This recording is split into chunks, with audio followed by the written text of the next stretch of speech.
Salut à tous, voici Vanessa et Chris, PlayerOne.tv, donc au Paris Game Week de cette année, pour nous parler aujourd'hui du jeu Watch Dogs 2. Bravo, tu t'en souviens? Bah quand même, oui, la démo était assez longue, donc oui, je m'en souviens. Ouais, donc on a vu un peu de Watch Dogs 2, comme tu le disais. C'était pas une démo jouable, c'était une démo uniquement présentée devant nous, hein. On était assis devant l'écran. Et on a pu voir un petit peu le gameplay environ pendant 25 minutes. Au début, il a commencé par nous montrer 2-3 choses pas vraiment intéressantes.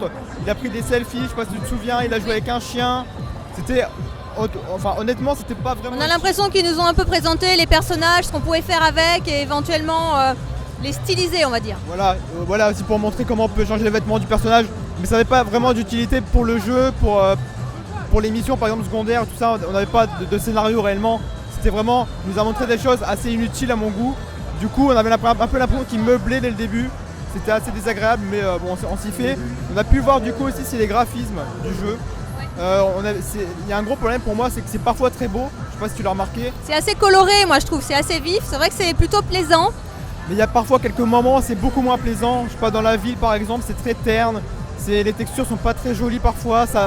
Il y a des problèmes d'apparition de texture, ça apparaît un peu tard. C'est des problèmes qu'on a quand un jeu il n'est pas fini.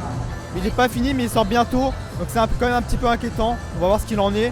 Mais voilà, de ce côté-là, c'est un petit peu gênant. Pourtant, les personnages ont l'air quand même assez réels. C'est vrai qu'on se croirait presque devant un film de télé. De ce côté-là, ça va, les personnages sont quand même bien faits. On peut, comme tu disais, les customiser, choisir les vêtements, tout ça.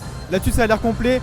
Mais comme je dis, c'est pas ce qui est plus utile dans un jeu. Et on aurait aimé quelque chose de plus précis sur les environnements, par exemple. Après, concernant le gameplay, ça a l'air sympathique. Mais il y a quelques problèmes. Par exemple, l'IA aussi, pour revenir au level design. L'IA, elle est pas top. Je sais pas si tu as remarqué, parfois les ennemis bougent pas. Ils bougeaient pas, ils ont un peu de mal à se rendre compte qu'il y a des problèmes. Donc du coup, on pense que ce sera corrigé avant la sortie du titre. Mais pour moi, ce genre de problème, pour les corriger, il faut un peu de temps. Et le jeu il sort bientôt et ils ne seront pas corrigés dès le début, je pense en tout cas. Donc il y aura toujours des problèmes.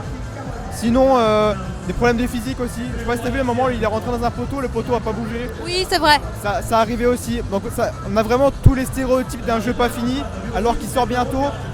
Ça a l'air intéressant, il y a des possibilités intéressantes. On peut hacker les voitures. Il y a différents scénarios possibles apparemment, oui. Voilà, on peut hacker les voitures pour les contrôler, on peut hacker les téléphones pour les faire surchauffer, comme Galaxy Note 7 par exemple.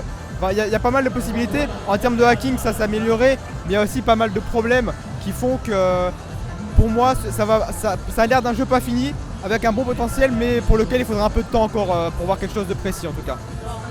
Très bien, merci beaucoup Chris, à bientôt. Salut.